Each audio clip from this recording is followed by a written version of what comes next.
is a production of DallasCowboys.com and the Dallas Cowboys Football Club. How about them Cowboys?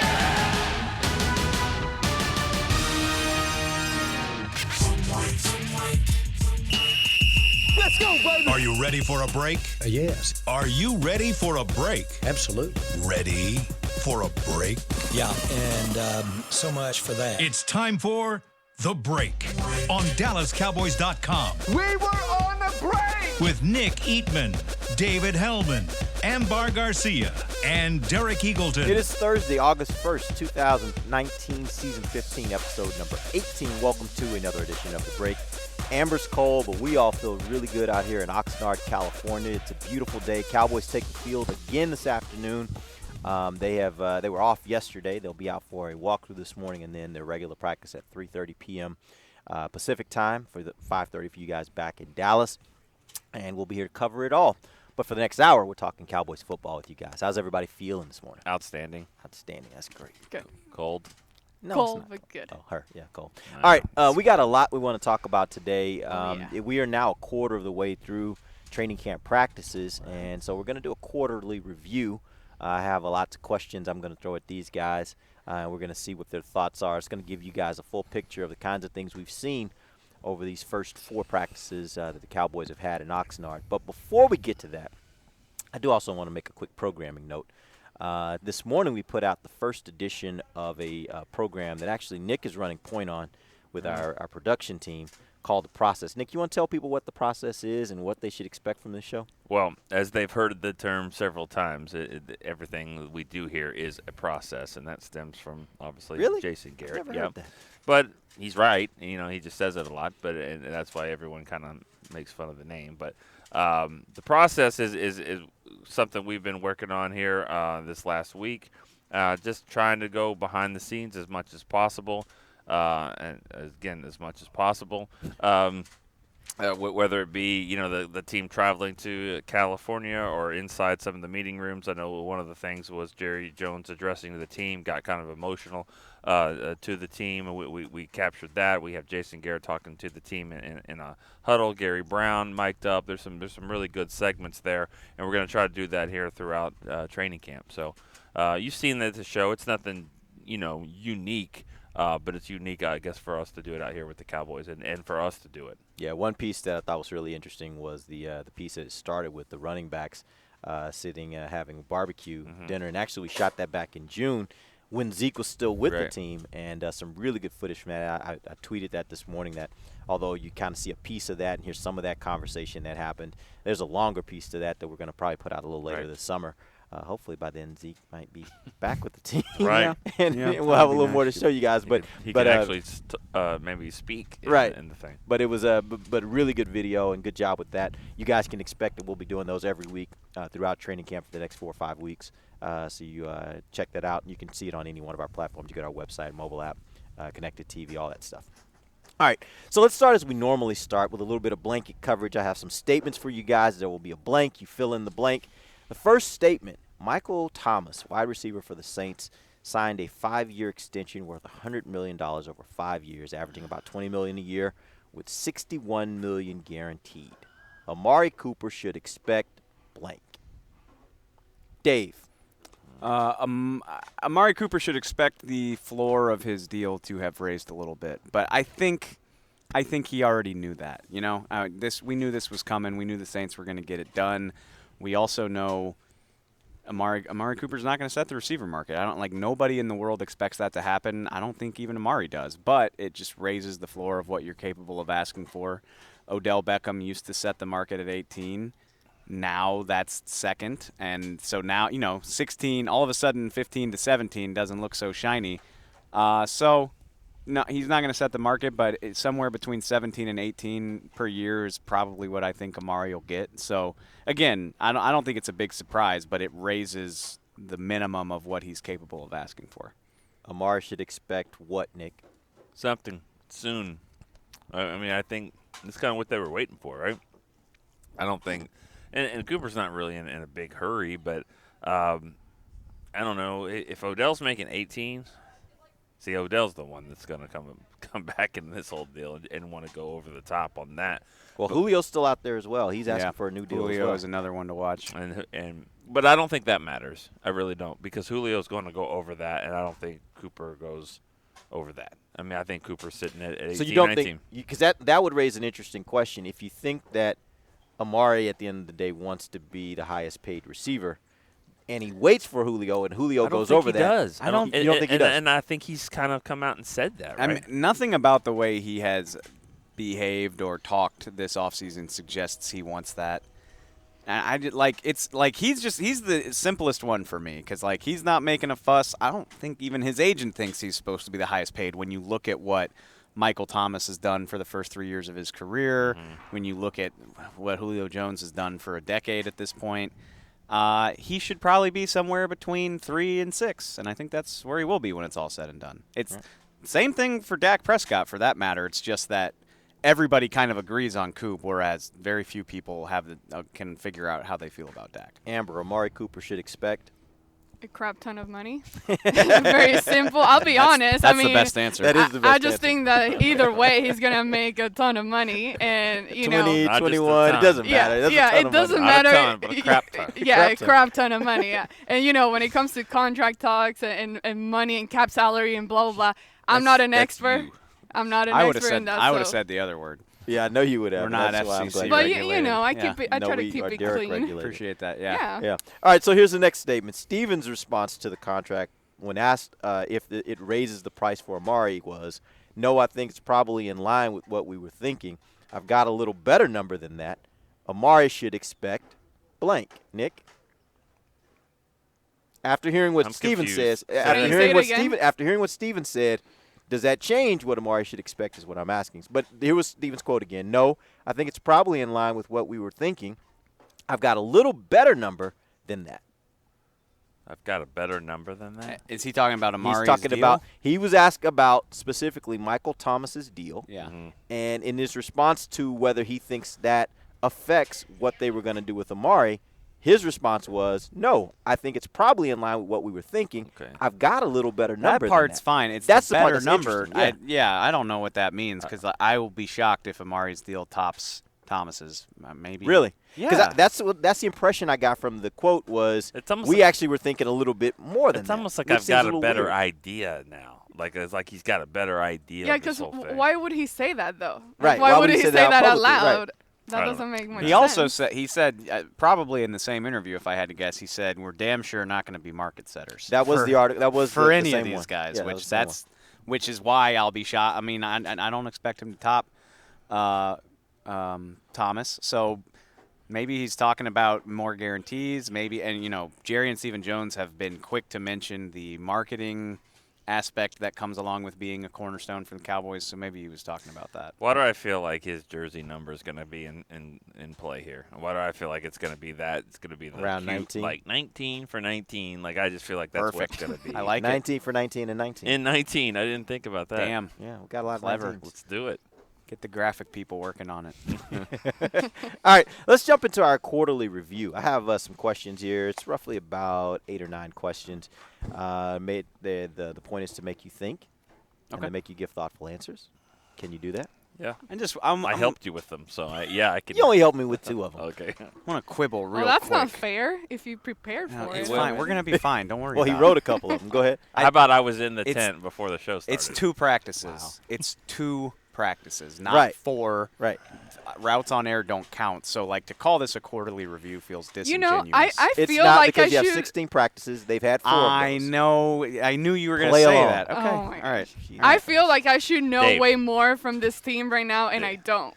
You've know, only and- watched 2 I practices. know. No, I It will just say feels this. like I need I will, more. I will say this, though, Amber. I actually feel the exact same way. As I was writing some of these are going to rely on you taking kind of what you know of the player from last year, what you know of them from the offseason, and then compare that to the 2 practices you've had to see if that corroborates what you thought of them Cannonball, coming in. baby. Derek, I Okay. think this Let's is a go. great game. All right, Awesome. let's do Thank it. you. I think this is a good idea and a great game. You're doing a That's great why job. you and I have been doing this for 15 years, No. and these No, saps, it's I don't know. because Dave, you should know by now. As soon as you start questioning this, he's like, "Well, you know what? Tomorrow you Right. do the show."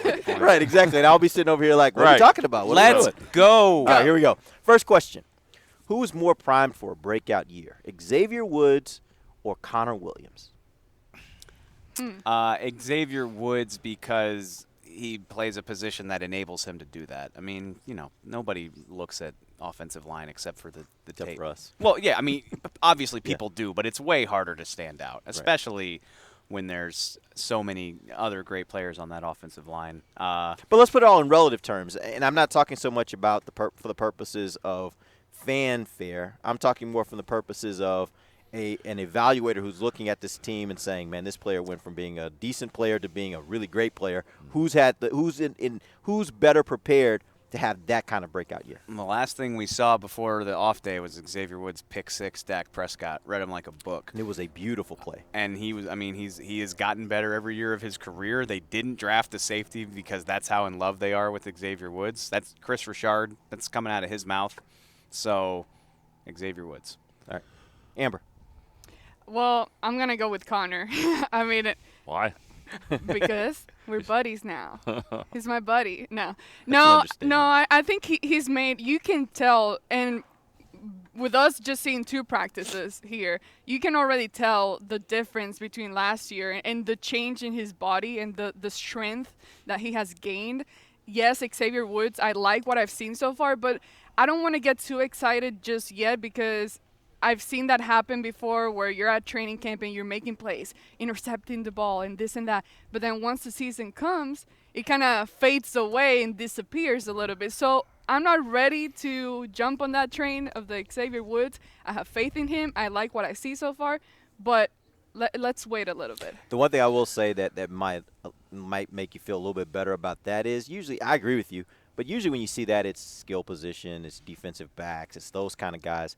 It's rare that you see an offensive lineman looking good in camp and then all of a sudden in the season he's not. Right. Yeah, because looking good in camp is just all about bullying people. Basically, yeah, and that's the one thing I've been excited to see out here. Like there have been a couple times when I've seen him, like Nick says, he just basically locks down. Like he sits down and the guy doesn't move. You didn't see that a lot from Connor last year. He looks like a different He guy. looks very, very strong and stout, and that's the part that I really love about him. Nick. Connor, he has a golf cart. And he has a golf cart. Explain what that The means. golf cart means that these are the conditioning, strength and conditioning award winners for the season. He's the guy that worked really, really hard. And not to say that any of the guys didn't, but Doesn't Xavier have one too? does he? I don't thought remember. I don't think he. I don't think he did. don't think he I does. don't think he saw does. it. Either way, I mean, Connor needed to get a little stronger. He did. When you look at the Rams game last year, he played well in that game against a pretty decent player in Aaron Donald. Joke. And Xavier Woods struggled a little bit, if I remember, in some of the plays in the open field. Also, Xavier Woods plays next to Jeff Heath, and he plays next to Tyron Smith. So I think you have What you trying to say? you have a better chance to look good when you play next to Tyron Smith than you play Travis next to Frederick. Jeff. And Travis, well, Yeah. maybe. Yeah. Yeah. You breaking news here? No. Okay. Well, I'm just saying maybe. I mean, like Long you way said, to go because we're long only way- 2 practices two in the game. practices in. And All he's right. missed one of them. All right. No, I don't want to. I love that you guys are picking Connor. And I'm sorry, yeah, picking Connor. But I want to reiterate what Dave's saying. Like Xavier, he's looked really good out here too. Okay. And he's a guy that they believe in quite a So bit. you're going to so play along very on interesting. some of these two? You going to answer? Yeah, I might answer. I've Good. given you guys He's some been perspective. answering. I have. Good. I've been giving you perspective, my perspective throughout. All right, here's the second question. More impressive unit thus far through, as Dave says, 2 training camp practices. Thank you. You got defensive backs, offensive line, or linebackers. Who's been more impressive? Amber, let's start with you. Well, because of what I've been paying more attention to, I would say the O-line. Okay. I mean, when they go on those one-on-ones, Yeah. you cannot not watch. You have to be locked in on what they're doing and just watch them. I mean, it's amazing how powerful and strong they are, and they will dominate you. So, O-line for O-line. me. Nick. Yeah, the O-line is what we're seeing, that they're dominating a lot more. I will say that, Crawford and D-Law not being out there kind of affects that. Yeah. And you could say Frederick, probably hasn't been out there either. But you just see the defensive backs struggle some. The linebackers, it's just tough right now to tell Yeah. that one. The offensive line is giving you, to me, the best perspective of what they're doing, so I would say them. It is the O-line, but shout out to the DBs. They got 2 picks at the last practice, so they've done some stuff. Linebacker is the absolute hardest position to shine in training camp, but Leighton and Jalen just look like athletic super freaks out there. They don't get to do anything, but they look impressive. But it's the O-line so How far. surprising is it to you that the defensive backs have looked as good as they have, and they're arguably their best player isn't even out there? I mean, not that surprising, because I think if you were to say who's the coach that is kind of gets the most out of his players, you would say maybe Chris Richard. I mean, he just does a really great job. You can see it by just being out here how good he is as a coach, and so his units aren't going to suck. They're no matter just what. not. They're just not going to, and he's going to be. He takes this thing very seriously every practice, and so it doesn't surprise me, but. There's some good battles. I mean, they've given up some big plays. I'm as well. not. Yeah, But I'm that's not a part ready. of being a defensive back. Part Like, of it, I don't of care course. who you are. You're going to give up plays. The point is you better win some, too, and they're winning some. I'm not ready to say they're like balling out of control without Byron Jones. Like, they got 2 picks in team period. They also got dusted on the first day multiple times. This is So- probably, I've said it for years about, let's get some speed over here. This is probably the fastest group of wide receivers that they've had, from 1 to like 10 that I've seen that I can remember. Now, a lot of those guys are going to be off the team, though. Yeah. Some of the guys that get cut could probably make a 4x100 meter relay team and beat the starters. I would love to see that.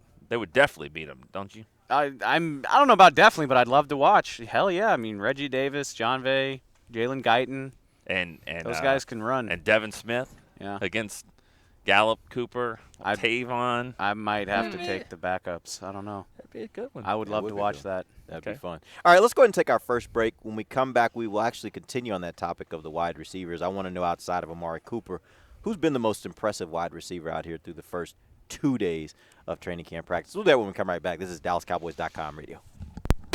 Back to the You're break. like me and you love. I mean, if you have a thing, then cutting the cord is scary. But then I found out I could switch to DirecTV Now and still get the live sports I love. No satellite needed, no bulky hardware, no annual contract, just. Get the live sports you love. Try DirecTV Now for $10 a month for 3 months. Visit DirecTVNow.com. DirecTV Now. More for your thing. That's our thing. Use code REALDEAL. Limited time. Price for a little package. After 3 months, renews monthly at full price. Currently minimum $40 unless canceled. Prices may change. New subscribers only. Cancel anytime. Content varies by package and may be limited. Restrictions apply. Do you want the most interesting, up-to-the-minute Dallas Cowboys news straight from the Star in Frisco? How about exclusive and on command? That's right, news and nuggets you can't find anywhere else. With our exclusive Cowboys content on Alexa, you can have all the answers, secrets, stories, and more. What's Stephen Jones thinking during a game? What's Joe Looney's favorite pregame meal? We take your questions to Cowboys players and coaches, and you can hear the answers directly back to you. Just say, Alexa, open Dallas Cowboys. Star Sports Tours is the only official fan travel partner of the Dallas Cowboys, offering exclusive game weekend travel packages with sideline access and photo ops with current players, alumni, and cheerleaders. That's not all, though. You'll get to talk X's and O's with Senior Director of Player Personnel Will McClay, and of course with yours truly, me, Brian Broaddus. You can trust the official fan travel partner of the Dallas Cowboys, and with us, you'll travel like a pro. Visit cowboystravel.com to book your travel package today. While a player could look good on paper, it's when he's out on the field that you really find out what he's made of. That's why the Cowboys rely on more than just stats and scouting reports when building their team. When picking a tractor, it's why you should rely on more than just specs and features. You've got to take it out and put it to the test. The Cowboys did when they named John Deere their official tractor. Experience one for yourself. Visit myjohndeeredealer.com/football. Back to the break. Welcome back. It is the second segment of the break, live from Oxnard, California. It is today will be the 5th practice the Cowboys have here in Oxnard. They have a walkthrough that they'll be starting up here momentarily around 10:45 a.m., 11 o'clock right in there, and then they'll have a practice that's open to the public this afternoon at 3:30. Also, for you guys that want to check it out, Sunday there will be the blue and white scrimmage. If you're in the Oxnard area, you can come out, again, free of charge, to be able to come out and watch the team during their scrimmage. But if you're not in the area, you'll be able to watch it on all of our platforms, DallasCowboys.com, Cowboys Mobile, our connected TV app, as well as Periscope, YouTube, Facebook. We'll have it everywhere. So if you're alive and on a connected device, you should be able to watch the scrimmage this coming Sunday. All right, let's get back in. We're doing a quarterly review. We got some questions that we've rolled out for these guys. Our next question is, outside of Amari Cooper, which wide receiver has been the most impressive through 2 training camp practices? Michael Gallup. Michael Gallup. Michael Gallup. He looks great. He looked great in training camp last year. Yeah. It's going to be about being consistent, translating that to the bright lights. I think he can do that, but his footwork is great. He doesn't he's not as fast as some of these guys. He's not as big as some of them. He doesn't do like the freakazoid catches, at least not that I've seen yet, but he's just consistent and shifty and honestly, that's him and Amari. Amari's like that too. Amari's not the Dez type. Remember when Dez used to be out here at training camp, we'd do the Dez doing Dez things, right? Yeah. That's not Amari either. Not They're that we've both, seen, yeah. They're just both technicians. They run good routes, they get open, and they catch the ball, right? And that's just as good. Amari's a big, bulky dude, though. Maybe not as bulky as a Dez or a Julio Jones, but he's big. Michael Gallup is pretty not unassuming. Yeah. We saw him in the parking lot the other day, and we were like, whoa, Mike's really that tall? He was walking right next to Leighton. He was not that much shorter and than he was Leighton. Almost similar. Yeah. Something's off here. Something's going wrong here because Mike doesn't look that imposing on the field. But he's been nice out here for sure. Yep. Those guys are good just when you talk about, Dez doing Dez things and all that. I mean, Larry Fitzgerald's been doing it for 20 years almost, and he's never really been the most impressive, but you're right about being, a guy that could just run routes and it works. I mean, I guess you could say Jerry Rice was probably the same way for being that way. I don't know. I'll answer the question. Yeah, sure. We just compared Mike to Larry Fitzgerald and Jerry Rice. Awesome. Sort of. I'm sort of. being a Yeah. You just don't have to be this crazy freak all the time. Yeah. I don't think all the backup receivers have been that consistent. So it's just to me, Gallup's a good answer, and then Cobb, you would say Cobb, but Cobb had a bad day. Yeah, really bad day. I actually was going to the ask other day. that question of what you guys think of Randall Cobb, because it was, I guess that was that. It was what day the I'm so morning lost in the practice. days. It was so. But it he had a really, to me, a really rough practice. There were a lot of balls. I think there were 2 or 3 that went straight through his hands. He was the reason for Dak's first pick. Right. It just went right through his hands. He dropped the 3rd down conversion in the team period. Yeah. But it's just been a rough day. He's a decade-long vet with a Pro Bowl appearance under his belt. He's got to do way more than that before I start to be worried about him. Right. Amber, tell me what wide receiver other than Amari has been most impressive? Well, I would stick with Michael Gallup. I think he has been the one that has shown more things here. And what I like about him is that he makes it seem effortless in a way. He does things, and you don't see him it's nothing freakish like we said, but it just doesn't seem like he's struggling for it or rushing for it. It just happens natural. And of course, just like anybody else, he needs to clean it up more and be more consistent about it. But he has it. He has it. Whatever it is for a receiver, he has it. All right. Next question. If you had to identify the area of this team with the most questions, what would it be? Special teams or running backs? Oh, really? Damn. Nice. Well, see, the thing about it is, nice question. I think initially you would think running backs, obviously, right? But special teams. No, it is probably special teams because am I thrilled about it? No, but Alfred Morris has played in this league. Tony Pollard was a 4th-round pick for a reason. You know that they can take the ball and run with it. I don't know how good it'll look. I don't know. We haven't had a kicker hit 100% of his kicks out here yet this year. And Dan Bailey used to just do that it was – especially at camp. We've made so many jokes about it. That's why we stopped watching special teams because boom, boom, boom, boom, boom, boom, boom. Cool, let's go do the other one. Maher is missed every day he's kicked, and so is Casey Redfern. Chris Jones I'm not super worried about. People are going to like that. Chris Jones did have he dipped last year. He did. It's something to watch. But it's so hard to gauge punting at training camp. I know Casey Redfern punted for Chris on Tuesday, and it was kind of But, he's back up for a reason, I guess. I'm not worried about Chris Jones. I'm kind of worried about the kickers. All right. Amber. Running back or kickers? What has more questions?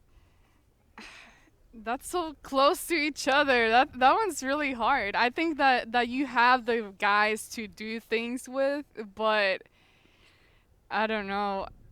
I wish I could talk more about the kicker. I have not been watching them. It's like we watch practice and then all of a sudden I forget that they're there kicking on the other side of the field. I forget about it. That's what got us into this mess know, last year. I AG, know. come on. Yeah, but I would probably say special teams because at least with the running back, you can count on the O-line to help you out, open up some holes for you. Yeah, it is. So I would just stick with the special teams. All right, Nick. I think there's more questions, I guess, at running back. I mean, because you said special teams. So 2 of the 3 are set. You know what they're going to be, and Maher will probably be the guy. I think at running back, there's just more questions of how all that's going to go because – your starter is in Cabo right now. So do you expect him to be back? Yeah, but at what shape and what condition? I'm not sure. And then how they're going to get Pollard involved and where Morris goes after that. I think there's more questions there, and it's obviously more important position. Even though, kicker is a big deal, but you said special teams, so I think 66% of it is pretty much set. How do you factor in the punt returner? Because right now, punt returner from last year, we said this earlier on a show a couple days ago, he could be on this team or not be on this team. I think it's kind of a 50-50 proposition as to whether he even makes the team. He's also not even fielding punts out here. Right, there's a lot of other guys doing that. So the point is, when you factor in all of special teams, to me, there seems to be a ton of questions there. And even if you say the kicker is decided, I don't know that you feel great about it right now. So there still are question marks about how you think he's going to perform. Same thing with the punter. Yeah. Last year was not a great year for him. Not the years that we've been accustomed to seeing from Chris Jones. It certainly wasn't last year. But if you get your running back in order, you don't have to punt that much. Yeah, one problem can solve a bunch of others, right? I love that answer. Like that high school coach in Arkansas that just never punts. Let's do that. Is that where it was? I know it was somewhere. Oh, yeah. In Texas. Yeah, like never. Okay. He just never punts. Never. Maybe he just didn't have a punter. No. He just doesn't punt. Analytics, baby. We're coming. All right, next question. With regard to the backup quarterback position, I'm going to give you 4 statements. You tell me which one is most accurate. Mike White has been better than Cooper Rush. Cooper Rush has been better than Mike White. Both have been okay to good, or Dallas needs help at backup quarterback. I think there's a 5th one you could have said. What's that? Christian is better than the other 2. Good point. I should have thrown that in. Really? No. Well, if you want to have the conversation, have the conversation. Here we go. That dude looks better than the other 2. His first. That's a new guy? Yeah. No. Yeah. No, not at all. We've had I've been watching. 2 padded practices, and in the first one, Taron Christian fumbled his first snap. Okay. Fumbled the exchange with the running back on the second snap, and then threw a pass into the hands of a defensive lineman on the third one. So you were just done. So then you Not stopped, even a you stopped defensive looking back. at him? I didn't stop looking at him, but that's the only impression I have of him. I don't even remember what he did on Tuesday. He's noticeably worse than Mike and Cooper Rush. Disagree. I don't know what you've been watching. I can't go there with you. I was going to say the last 2 answers. Wait, remind me what the first last 2 one was were. Mike White's better, Cooper Rush is better second. Neither one of those. And then both have been okay to good, and then Dallas needs help at backup quarterback. I'll say they've both been okay, and Dallas needs help at backup quarterback. I mean, they're not going to get it. We already know that. Yeah. I would not feel remotely comfortable with either of them playing snaps in a real situation. They've both made some decent throws. I haven't seen either of them just do something atrocious yet. But I haven't been wowed by either one of them either. Cooper Rush, he can throw such a pretty ball, and then 2 reps later, it's 18 yards out of bounds, and you're like, what? This is the same guy? That's weird. The consistency is troublesome. But does that make you feel like with more reps he might actually get there because he does do some things that pop for you? We've seen him do it before. His rookie year, he was so good that preseason, his rookie year, and we haven't really seen him get to that level since. Maybe. I'm not optimistic if I'm being honest, but maybe. Amber, you got an opinion on these 2?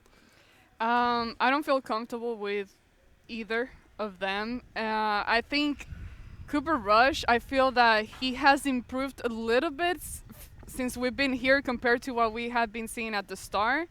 Back at home, But is it enough for me to be like, oh, yeah, put him in a game? No, not at all. I'm not trying to be a jerk, but I got to know what you've seen from Taron Christian that inspires this confidence. He throws the ball better than the other two. You think so? Yeah, I do. I trust you. I really do okay. think he throws the ball better, and I think he's obviously more mobile. I think if he gets some snaps in the games, I'm not sure he will, but I mean, I think when it's all said and done, he'll be better than at least one of them. I hope you're right. But again, when I say that, like, what are we talking? I mean, we're not talking about the bar being high. Yeah, like, right. He's better No. than those two. Yeah. Those other two aren't very good at all.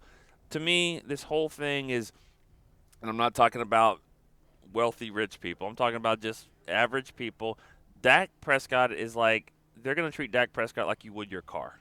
You don't have a backup car. You just have a car. And if your car breaks down, then you got to get a new car. You don't just have another one in there. That's how they're going to treat it. And is that going to be good? Maybe. Well, going along with your analogy, what makes that a little bit more palatable is the fact that you got a new car, right? You got a new sturdy car. So if you get a new sturdy car, you feel like, I don't really need to worry about a backup, You don't have right? a backup. It's a whole different thing if you've got a car that's got a little, the engine's a little weird. You got a transmission's Ford. got some. Ford, you can trust the Ford. If you got a car that's kind of, you've had it for 9 years and the wheel, like over here, it kind of shakes a little bit. Romo. Then you need a backup, and Tony so you're Romo more had concerned about having a backup. 130,000 miles on him. Dak has about 22. And he's sturdy. He's built like a tank. He's built like a Ford truck, right? Truck. So the point is, you can be a little bit more, free with not worrying about the backup when you've got a guy like that. It might come back to bite us all in the butt, but I am comfortable. I'm comfortable trusting that Dak will be available for 16 games. I'm not going to dignify that. I'm not going to dignify that. Okay. Yeah, I get you, Dave, and I'm actually on the same page with you on that. What else are you going to do? Right, You know, I mean, especially at this point. It would be a fun story if Taron Christian is better than Cooper Rush and Mike White. But, like, what a bad look for football ops, if, like, this dude that they signed on a whim 3 days before camp beats out their 2-year groomed backup and their draft pick. Like, they're like, well, we need an arm for camp. Get in here. Oh, he's actually better than these guys we've been working on for 2 years. Oh, they won't look at it that way. Of course they won't, because they're never wrong. 365 days a year, we look at these players. He was the guy. You always got to have an out for why you weren't wrong, but I'll remember. All right, next question. Most impressive rookie, and there's a list of them. I'll throw out some of the names. You guys feel free to use these or others. Tristan Hill, Jalen Guyton, Joe Jackson, Jalen Jelks, John V. Johnson, Tony Pollard, Daniel Wise, Nick. Okay.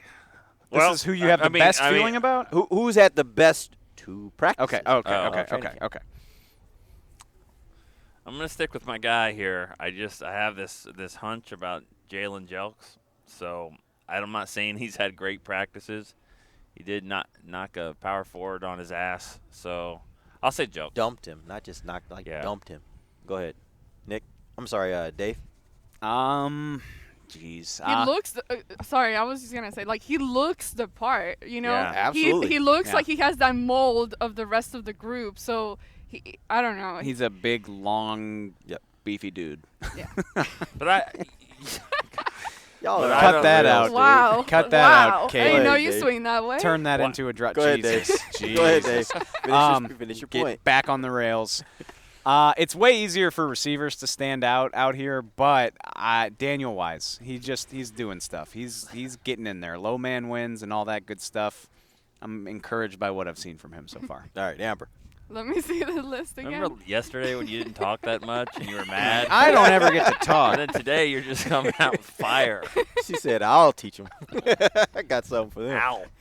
You know what? I don't know about most impressive or not. I think Pollard, I've seen flashes of him. Of course, this is something that you would expect from this guy. But he has shown flashes to where it's promising to what he can do. And then once you plug that in with the O-line and everything else, I think he can be explosive and really benefit from him on the field. We'll see. But I would say he has the one that he's been the one I've been keeping my eye on the most. So I would just go with him. Let me ask you a question about all you guys. A question about Tony Pollard.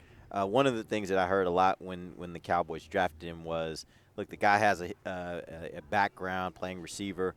One of his greatest assets is he can catch the ball coming out of the backfield. Have you guys seen him lining up outside or doing a lot of running routes downfield that will allow them to really exploit those assets? And maybe when Zeke is back, create opportunities where you put both of them on the field with him having a little bit more of kind of an H-back responsibility or even a receiver responsibility in some of those packages.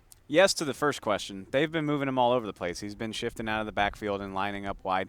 When you say downfield, like I'm not talking. I don't want to. I'm not talking to fly. I'm talking. You know, can he run a dig route? Yes. Can he run a those are the kinds of things he's doing. Or is it pretty much just a flare, get out in the open field and catch the ball? To this point, that's what we have seen, and that's the I'm excited by his talent. I got to see that they're going to use it in a new way before I believe it, and that's on Kellen Moore. I fell hook, line, and sinker for the Tavon experience. Yeah. I'm not going to buy it until I see it this time. But I hope that they use him that way. But the good thing with Kellen Moore is what I like so far is that we have been seeing different mixes of routes and different things. He has been changing it up to where you're not just seeing the same stuff that we're used to seeing. So he's being creative, at least. One of the things that Nick and I were talking about the other day that we've seemed to notice a lot more is guys running free, which to me speaks to scheme. When you see a guy that's just wide open catching the ball, usually that's not a guy that just beat somebody that bad. Usually there is something about the scheme of the offense and what they did that purposefully got a guy open. And we seem to have seen that. We seem to be seeing that a little bit more. It'll be interesting to see once we get into games if that's what you see. But it does signal to me that maybe you have an offensive coordinator now that is looking for opportunities to create those types of schemes that can get your guys open and get them in the open field, let them see what they can do with the ball in their hands. All right, let's take our final break. We'll come back. We got about 3 or 4 more questions to do. We'll do that when we come right back. This is DallasCowboys.com radio. While a player could look good on paper, it's when he's out on the field that you really find out what he's made of. That's why the Cowboys rely on more than just stats and scouting reports when building their team. When picking a tractor, it's why you should rely on more than just specs and features. You've got to take it out and put it to the test. The Cowboys did when they named John Deere their official tractor. Experience one for yourself. Visit myjohndeeredealer.com/football.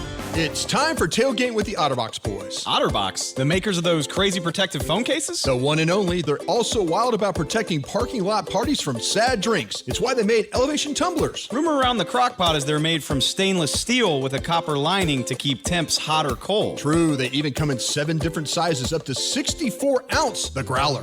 I like how OtterBox drinks. Thanks. And that's been Tailgating with the OtterBox boys. Check out all the colors and sizes of their elevation tumblers at otterbox.com. Want to use what the pros use? How about the official men's skincare brand of the Dallas Cowboys, Jack Black? Right now, you can get the Jack Black Playmaker, a curated collection of Cowboys locker room favorites for just $10 with free shipping.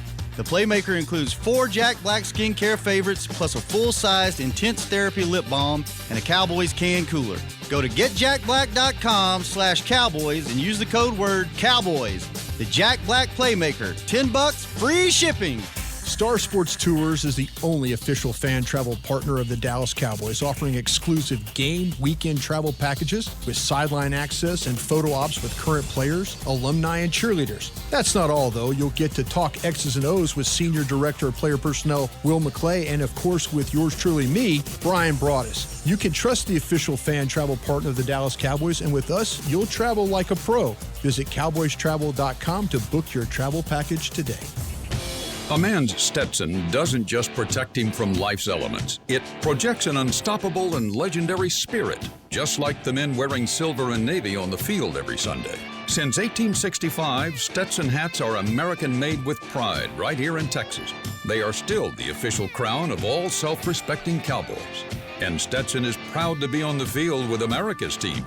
Find Stetson hats in the Pro Shop or at Stetson.com today. Back to the break. Welcome back. This is the final segment of the break, live from Oxnard, California. And we're going through our quarterly review. Cowboys have been through 4 practices, although Dave thinks it's only been 2. And we'll have a lot more to talk about here in this final segment, a few more questions that we'll hit on this team and what they've done so far through those practices. Next question for you guys. Player that's most likely not to be on the final 53-man roster. Here's some names. Taco Charlton, Xavier Su'a-Filo, Tavon Austin, Cooper Rush, Kayvon Frazier. Most likely not to make the final 53. Now, here's the thing I also want to throw out. With Xavier Su'a-Filo, he's a guy that is playing well out here. However, does that create an opportunity for the Cowboys maybe to trade him to get value on a position maybe they want to bulk up? You want me to say Taco. That's what you want. No, that's not what I want you to say. Because let me also say this too. Can I also throw this in? I know we've given Taco a hard time. Taco's not been horrible. Like, there have been a couple plays I've seen Taco make out here during these first 2 practices. So let's be a little bit cautious of painting the picture, because I think we have painted the picture a little bit that, like when we say embarrassing, like that. Well, not we. When Amber says embarrassing, it does paint the picture that he's been like getting just completely overpowered out here, and I don't think that's been the case. When 99.9% of the people that are interested in the Cowboys can only see it through the frame of what we say or what we shoot on video, it's like a runaway train, positive and negative. Right, I agree. So, and that's what, like, I'm not going to bury a first-round pick before he even has a chance to play in a preseason game or go through more padded practices. I don't want you to say Taco, but go ahead. I think the answer is Xavier Su'a-Filo, and that's not because he's not a good player. It's because this is a loaded offensive line. I think we did this the other day, but you've got your starting 5. You have Cam Fleming because you need a swing tackle. Then you've got Joe Looney, who it seems silly to think that you would part ways with him. Connor McGovern's not going anywhere. You just drafted him in the top 100. So you already have 8. So you're running out of space. And, again, how many interior offensive linemen do you need? If you keep 9, wouldn't you like a guy who can play tackle? Xavier Su'a-Filo is a starting caliber player. Maybe you could trade him for something, or somebody might come calling and you can bolster another position. So if I had to bet right now, that would be my guy. One thing I would throw out, though, I know we've had this conversation as well. When you start talking interior linemen or having too many of them, 2 of your starting interior linemen can also double out onto tackle. So you're not really in a situation where you're really exposed having that extra interior offensive lineman, because we're talking about Zach as one, right? Yeah, we're talking about Zach and we're talking about Connor. Both of them can play tackle, or at least have played tackle at some point. I do think it creates a little bit more of an opportunity for you if you wanted to have them as your backup plan. I think that's optimistic, just because I think they don't want to move Zach. Like, you don't want the best guard in the NFL playing another position unless there's no other choice. And then Connor just hasn't done it enough. Like, he's taken reps at tackle in 1 OTA, I believe. So I think that's a little optimistic, but I think it's a valid point. It would be the backup to the backup, though, right? You already have a swing tackle, and I would suspect if you lost a tackle for an extended amount of time, you'd go out and get one off the free agent wire. Like, you wouldn't necessarily go in, but you could handle it for the rest of that game if you needed to. Su'a-Filo, him being here to me is contingent on what happens with Frederick. If Frederick is just like really good, no issues, no setback, back to form, then I think you could maybe think about parting ways. But if that's not the case, and I just don't expect it will be the case, where there's no concerns at all, because then you've got to keep Looney in that role, that Looney could be the starter, and then you got to have Su'a-Filo there. So I wouldn't get rid of him. And then you think about also Su'a-Filo's not old. What happens with Lyell next year? What happens if Connor moves out there? Su'a-Filo, Connor McGovern is the answer to that question. I get it, but then I don't know. It's like cheap. What Su'a-Filo can give you, and you've seen it so far. He works hard. I don't know. That wouldn't be my answer to that question. Okay. Well, we'll get to your answer.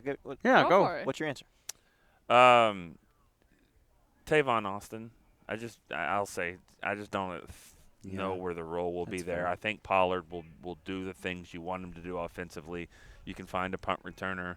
Worry about making him punt. There's not a lot of opportunities to be, to have aggressive punt returns anyways. So I just don't know if that would be the reason to keep him.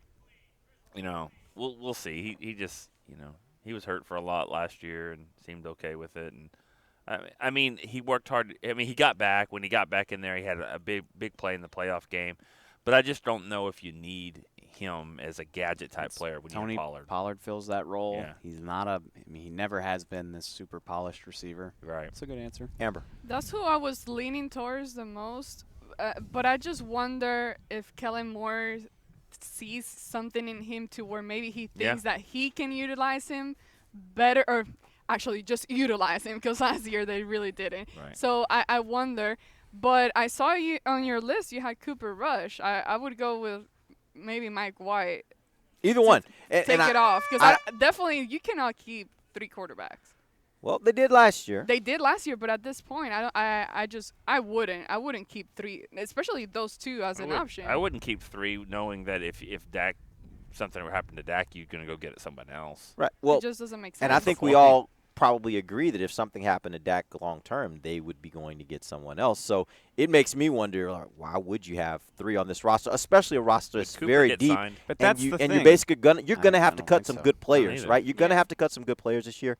Why cut a good player in favor of keeping 3 quarterbacks where 2 of them you feel like are pretty comparable? I agree with you wholeheartedly, but one thing I've learned is, like, they get to do whatever the hell they want. It's their roster. Absolutely. No, so, I get that. And like, would you be shocked? Would you be shocked if they kept 3? No. Right. Not so. shocked. But let me change the question. Should they keep 3? No. Okay. No. Right. So we all agree. Keep Mike White. And if Mike White is if he's even close, it's just a money thing and a years thing. Mike White's got 2 more years, or 3 if you count this season. Cooper Rush is a restricted free agent. It's the same thing. I think Kayvon Frazier makes this team for what he brings as a special teamer, but he's got to watch out for Donovan Wilson because he's the same player. He was drafted in the same round. He plays the same position. If he can do what Kayvon does at a cheaper price for more years, that's probably where they'll go. Yep. So that's what makes it hard for these veterans. If you can't separate yourself from that young guy that's coming after your job, take it for cheaper. He's got to be better than Iloka for sure. I do think. I mean, Kayvon has been good enough on special teams, and coaches love to keep the guy that they trust to do what they need to do. So I think that gives him a leg up. All right, free agent most likely to make the final 53: George Iloka, Kerry Hyder, Christian Covington. I think we all like Hyder and Covington. Question will be, those are positions where they have a lot of depth. So which of these 3 is, if you could only take one, is most likely to make this team? Depth is working against Hyder at end. I think it's working for Covington at tackle. Explain that. Well, you got Malik and you got Woods, and then we talked about yesterday. Who else you're like, that guy's on the team? I mean, Daniel Ross has been solid, but he's no lock by any means. If Covington's solid, then you probably keep 4 defensive tackles, and there isn't a third one that's definitively better than him on the depth chart right now. Okay. Yeah. How did you phrase the question? Free agent that's least likely to make the final 53. Least likely. Least. Oh. I thought you said most. I'm sorry. I'm sorry. Least likely. No, Covington is the most. Covington is the most. Tell you what. Let's do it both ways. Most likely and least likely. So most likely you say Covington. Who's your least likely? Iloka. Which I think that will surprise a lot of people because he's started 80 games and he's been in the league for so long, but. And it's early. It's definitely early, but he's out here running with the 3rd team. They trust Darian Thompson over him while Xavier Woods was with the birth of his daughter. You always got to look at the money in these circumstances, which I think they gave him $900,000. It's a lot to us, but not to them. There's no contractual obligations tying them to him. So he's going to need to be amazing, I think, to beat out some of this younger He's talent. got something working for him, though. He went to Boise. Yeah. And when you go to Boise, you have a chance. So did Darian Thompson, though. So. Right. No, I think it's probably Iloka's the least likely. But Hyder's, not far behind there because Hyder's just going to be kind of caught up in just a numbers depth game that I just don't know if it's going to be hard. Yeah, it's going to be tough for him. And so you agree Covington's most likely? I think so. But here's the deal about Hyder. Hyder will get a chance to make a splash play in preseason games because he's the guy that plays second quarter. He'll play a lot of the second quarter, maybe even first quarter. Second quarter, and he'll make some plays, and he has position. All you have to do is get around the edge, sack the quarterback, cause a fumble, and it's like, okay, well, he's on the team. Think about it. First game, if he does something like that, or any of these guys, Jackson, Jelks, any of those guys do that, you're like, okay, well, he's on the team. Especially if you do it early in the game. Yeah, if you do it like that. So those guys will have an opportunity, and Hyder will play a lot because he'll be in that first second quarter, third quarter guy, play a lot, and probably make an impact. I do want to say this, and I don't want to harp on it too much because I don't want to sound like Mickey. But the reason why I balk at quarterly review and it's 2 padded practices, that's my impression of Iloka right now. Right. But you're talking about a guy that's been in the league since 2013. If he gets out here in some practices and starts diagnosing some plays and cuts in and gets a TFL or gets his hand on a ball and just does vet stuff, a week from now we could be talking about how, damn, Iloka's making all these plays. He hasn't done anything yet.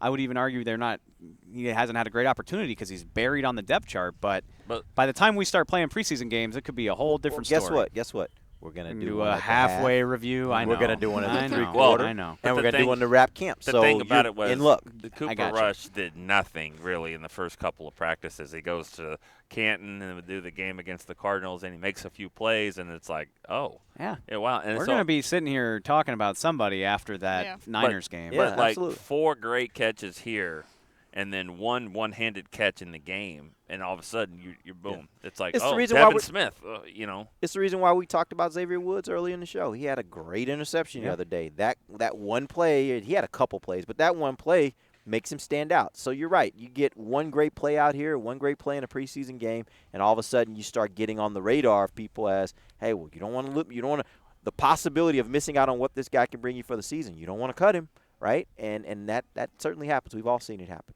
Amber, did you have an answer on that? Most likely and least likely free agent to make the final 53? I think least likely I would go with George, just because of the position. When you talk about the other 2 guys, I think, and I know that people get injured all the time and they come back and they're still able to play. But, for example, with Covington, when you look at Malik Collins, the injuries that he's had, Antoine Woods, he's dealt with some things, had a surgery during the offseason. They should be fine and all of that. But when you talk about injuries, it's just like I know it can be a reoccurring thing. You're never 100% healthy again. So position-wise, I would just stick with those 2 guys and leave George out. Okay. I just realized I've left Tristan Hill out of my D-tackle depth chart, but the point still remains is that there's no clear-cut guy above Covington in terms of making the team. All right, final question. Rookie most likely to make the team. Rookie free agent most likely to make the team. John V. Johnson, Jalen Guyton, Daniel Wise, Mitch Hyatt, and Luke Gifford. Which of those rookie free agents is most likely to make the 53? You want me to say, I know you don't. I know, I'm just, it's a figure of speech. All right, good. John V. Johnson is the obvious one, and he has looked really impressive out here. But the unsexy. You think he's been better than Guyton? Yeah, I do. But I mean, not splitting hairs, but I think he's been better. But the unsexy answer that might be right is probably Gifford, because every year we're like, they can't stash this receiver, he's too good, and then sure enough, he's on the practice squad. But the linebacker that can come out here and play a bunch of special teams and doesn't look totally lost on defense, like that guy always makes the team. He might not ever dress, but they'll put him on the team. So this was a Nick question, by the way. Oh, was it? It was. The reason why I did the question is to somehow figure out a way to get Gifford in an answer. Right. There you go. Because you've been seeing the same thing, right? So I was going to, I thought John Bay would be – somebody would pick John Bay or Wise. I mean, Wise. Right. Wise has been another guy we've talked about quite a bit. I've fallen in love with too many receivers over the years, whether it's every year. Eric Rodgers, Lance Lenoir. You know what I realized? Every camp has those guys. Yeah. Every camp has a free agent receiver that everybody kind of raves about a little bit. So when you say, well, the Cowboys can't cut him because they'd lose him, well, every team has one. So no team is worried about that. Podcast is debating about their eighth receiver right now. And here's what Gifford's got to do. He's got to be better than Chris Covington.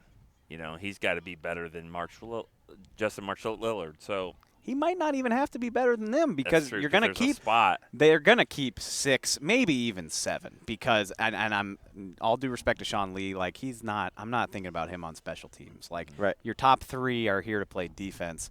Then the core of your special teams is the back end of your linebacker depth chart. So it could be Luke Gifford, Nate Hall's another one. Keep an eye on these young linebackers whose names you don't know. Yep. Not Andrew Dowell because he was here and he's no longer here. I don't think he's on the field today. They've And a hamstring. They're going to decide to waive him, give him injury settlement. He was a rookie free agent, Andrew When Dowell. that happened, I was like, we had an Andrew? Michigan State. That's bad. I should probably know that. Party. It's know just that. forgettable. Hey, I you guess. talk about guys Wow. that have been. You have such a way with words. No, like well, you just say know, the my meanest. vocabulary is She does. limited in English, so It I is gotta not. go with what It is not. You do this podcast every day. No, she's just mean. She's just mean. I You're am just not mean. She's just mean. I'm not. But talking about people that are no longer with the team, we didn't even mention that Larry Allen Jr. Has he been officially Yes, released? He was released officially yesterday released in favor of a linebacker, actually, Yeah. Justin Phillips. It So just- another name to keep an eye on. You know, it's about who you know. There's no doubt about it that he was here because he's Larry Allen's son. There's no doubt, and they gave him a shot, and he didn't have it. We knew That's sad. We could see it.